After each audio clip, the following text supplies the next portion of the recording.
ஸ்ரீராம ஜெயம். வணக்கம். கல்லை பெண்ணாக்கிய திருவடியின் பெருமை.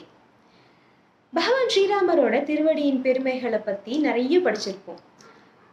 அவருக்கே உரித்தான இந்த புரட்டாசி மாசத்துல அவரோட திருவடியின் பெருமைகளை கொஞ்சம் அசை போட்டு பார்க்கலாமா? அகலிகைங்கிற திருமணமான பெண்ணை அடைய நினைச்ச இந்திரன் அவ இதுக்கு கண்டிப்பா ஒத்துக்க மாட்டாங்கிறத தெரிஞ்சுக்கிட்டு அவளை ஏமாத்தி அடைய நினைச்சான். அதுக்காக அவளோட கணவரான கௌதம முனிவரை சூழ்ச்சி செஞ்சு குடிசையிலிருந்து வெளியே அனுப்பிட்டு அந்த முனிவர் வேடமிட்டே இவன் வந்து அகலிகையோட ஒன்னா இருக்கும்போது முனிவர் திரும்ப வந்து எல்லாத்தையும் பார்த்துடுறாரு.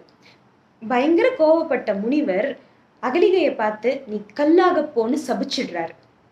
பெண்கள் செய்யற தவறுகளுக்கு ஈஸியா மன்னிப்பு கிடைக்கிறது கிடையாது. அகலிகை பல காலங்கள் கல்லாகவே இருந்தா. ஸ்ரீராமர் ஒரு தடவை அந்த பக்கம் வரும்போது அவரோட அழகிய பாதங்கள் அந்த கல்லு மேல பட்ட உடனே அகலிகை சாபம் நீங்கி பெண்ணாக மாறினார். கல்லையும் காரிகையாக்கும் கலை ஸ்ரீராமரின் கால்களுக்கு மட்டுமே உள்ளது. முனிவரும் அவளை மன்னிச்சு ஏத்துக்கிட்டாரு.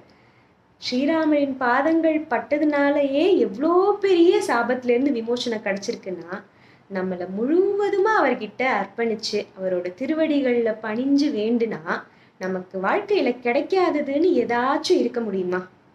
இந்த இன்சிடென்ட்க்கு கொஞ்ச நாள் கழிச்சு இன்னொரு நடக்குது. விஸ்வாமித்ரர், ஸ்ரீராமர், லக்ஷ்மணர் 3 பேரும் ஒரு நதியை கடக்கிறதுக்காக ஒரு ஓடத்துல ஏற போறாங்க. அப்போ ஓடக்காரன் ஸ்ரீராமரை மட்டும் இதுல நீங்க ஏறக்கூடாதுன்னு சொல்றான். அண்ணனை இப்படி சொன்ன உடனே நம்ம லக்ஷ்மண் ப்ரோ பயங்கர டென்ஷன் ஆயிடுறாரு. ஸ்ரீராமர் பொறுமையா ஏன்பா என்னை ஏற்ற மாட்டேங்கிறன்னு கேட்கவும் ஓடக்காரன் சொன்னானா, சாமி நீங்க ஒரு டைம் இப்படிதான் ஒரு கல்லு மேல காலை வச்சீங்க, அது பெண்ணா மாறிடுச்சு, ஏன் ஓடத்துக்குள்ளேயும் கல்லு மண்ணா தான் கிடக்கு, நீங்க பாட்டுல இதுல காலை வச்சு இதுவும் பொண்ணா மாறிடுச்சுன்னா நான் வீட்டுல இருக்கிற அம்மாவை கவனிப்பேனா இந்த அம்மாவை கவனிப்பேனா சாமி, நான் ஏழைங்க, என்னால ரெண்டெல்லாம் மெயின்டைன் பண்ண முடியாதுங்க அப்படின்ற மாதிரி சொல்லிட்டான். ஸ்ரீராமர் எவ்வளவோ அவன்கிட்ட புரிய வச்சு இப்படிலாம் நடக்காதுப்பான்னு சொல்லியும் அவன் ஒத்துக்க மாட்டேன்ட்டான். அவன் சொன்னா நீங்க வேணும்னா இந்த நதியில இறங்கி உங்க காலை நல்லா கழுவிட்டு வாங்கன்னு சொன்னதோட நிறுத்தாம அந்த பணியை எனக்கு கொடுன்னு கேட்டு வாங்கி பகவானோட பாதங்களை ஒரு செப்பு பாத்திரத்துல வச்சு செப்பு தாம்பாளத்துல வச்சு ஸ்ரீராமா ஸ்ரீராமான்னு ஜபிச்சுக்கிட்டே பன்னீரும் அவனோட கண்ணீரும் சேர்த்து அபிஷேகம் செஞ்சு காட்டு மலர்களால பூஜித்து அர்ச்சனை செய்யறான். ஸ்ரீராமரோட பாதங்களுக்காக ஏங்குறவங்க எத்தனை பேர் இருக்காங்கன்னு பார்த்துக்கிட்டீங்களா? நெக்ஸ்ட் நம்ம பரதன் ப்ரோ. நம்ம பரதன் என்ன பண்றாரு, அண்ணனை எப்படியாச்சும் கன்வின்ஸ் பண்ணி நாடால கூட்டிட்டு வந்துடணும்னு காட்டுக்கு போனா நம்ம ஆளு இவரை கன்வின்ஸ் பண்ணி நீதான்ப்பா ஆளணும்னு சொல்லி பரதன் கிட்ட சொல்லிடுறாரு. இப்ப பரதன் கேட்டது என்ன, உன் திருவடிகள் பதித்த இந்த பாதுகையை எனக்கு கொடு, அந்த பாதுகைகளை அரியணையில் ஏற்றி நான் ஆட்சி செய்வேன் அப்படின்னு சொல்றாரு. இதை எப்படி சொல்றாங்க அப்படின்னா, விம்மினன் பரதனும் வேறு செய்வது ஒன்று இன்மையின் அரிது என எண்ணி ஏங்குவான், செம்மையின் திருவடித்தலம் தந்தீக என எம்மையும் தருவன இரண்டும் நல்கினான்.